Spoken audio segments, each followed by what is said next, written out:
Dragi prijatelji, slušajte sada ako imate vremena i ako vas ovo interesuje. Radi se o teorijskoj fizici, preciznije o prostoru i vremenu i energiji. Ovako. Prema Einsteinovoj teoriji relativnosti, sadašnjost od tačke A do tačke B kasni brzinu svetlosti ili nekom približnom. Ono preciznije rečeno slika kasni, kao i zvuk što putuje, tako putuje i vreme. Samo vreme je izmereno za sada kao najbrža brzina u prirodi. Sad, ako sadašnjost od tačke A do tačke B putuje određenom brzinom približnom svetlosti,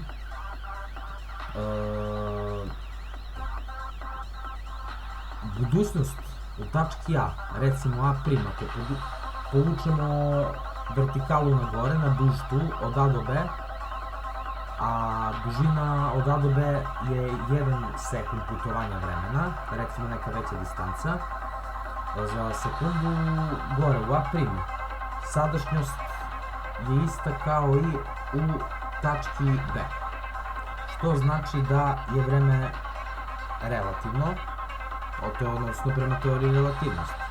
Sada, neki moji zaključci, verovatno i tuđi, jer nisam ja ni prvi ni poslednji koji se time zanima, vezano za teorijsku fiziku, su sada za prostor vreme ovakvi. Ako bi sada u prostorno-vremensku beskonačnost, bez obzira što se univerzum i sve u univerzumu kreće, pošto je energija pokretač svega, sadašnjost, čak i budućnost, kada pogledamo tako, jer budućnost se poklapa sa ovom sadašnjošću.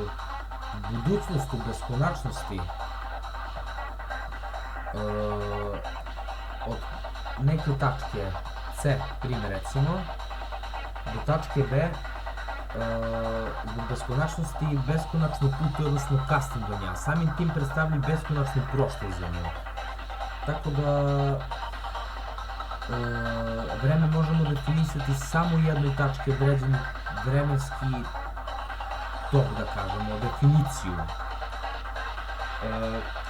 Prostor ne možemo definisati, to je problem. Prostor čine 3 dimenzije, nama poznate do sada.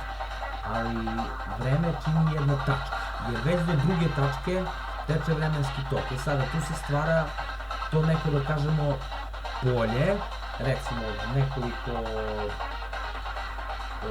polje neke zapremine, gde funkcioniše energije, a energija je pokretač svega i energija ima svugde. Sve sadrži energiju, na bilo koji ili onaj način. Postoje jake energije koje kontrolišu gravitacione sile, krive prostor vreme, kao što su crne rupe recimo, ili udaljavanje planeta, ili meteori i ostale stvari. Sada da baš ne zalazim u detalje, ali poenta je u tome da postoje, znači, prostor i vreme su sastavni deo energije funkcionisanja. Sada, ako negde vreme prolazi brže, a negde sporije, osjećaj je isti, jer energetski tok to nije ništa ubrzano. Ja sada kada bi stao na drugu planetu, ne bi sunce išlo oko mene 300 km na sat da se vrti oko mene da ga ja posmatramo i da se ja krećem u brzinu, nego bi fiktivno sa tom energijom, sklopljenim u prostor vremenom, dolazio do istog osjećaja kao ovog sada ovde koji mi imamo. Zato se smatra da je vreme statično. Ne znamo, ali pretpostavimo sad ovu teoriju Einsteinovu relativnosti, za nju sam se uzeo, dakle. Šta bi još mogu da dodam na to? U univerzumu se sve kreće, sve uvek u pokretu. Prostor ne može opisati jedna tačka, vreme može opisati jedna tačka. Prostor je za sada nama trodimenzionalan i uz vreme je četvrta dimenzija, što čini sve ono što doživljavamo, protok energije i to. Za sada nama poznato, za protok energije potrebne su 4 dimenzije u sklopu sa energijom. Dakle, ako bi uzeli prostor kao prostor, jedna tačka ne može da čini prostor. ne može da čini prostor, ali jedna tačka može da čini vreme. Prostor mora da čini više tačaka, a više tačaka povezanih sa vremenom čine prostor vreme i zato imamo to što imamo, prostor vremena. Sada šta je istina i relativno posmatrano od samog postojanja, za samo postojanje celo po sebi od Boga, vrhovne inteligencije, nazovemo kako god, sve što je pokretač svega, je prosto postojanje, za njega sve ništa i ništa je sve. I sve što se desi, i što se desilo i što će se desiti, deo je postojanja. I postojanje je savršeno, nema greške, nema delta, jer svaki događaj je istina. Postoji samo jedna istina, to je ono što se desi. Od ovog trenutka jednog data postoji beskonačan broj kombinacija koje mogu da se odigraju, makar ja mrdno prst levo ili desno, to već menja sliku celog univerzuma. Samim tim,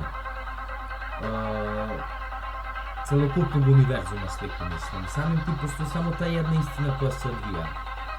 Ne znam gde je početak i gde je kraj i šta stoji iza svega toga, ali svakako vrlo je mistično, a teorijska fizika je zakon.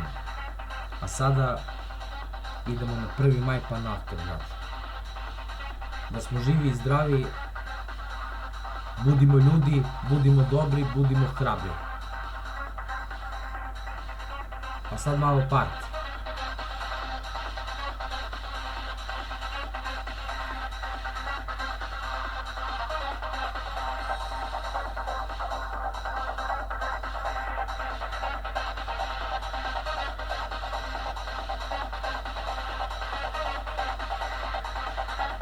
Bilo je dovoljno da se ne zavozimo previše, tačno 7 minuta.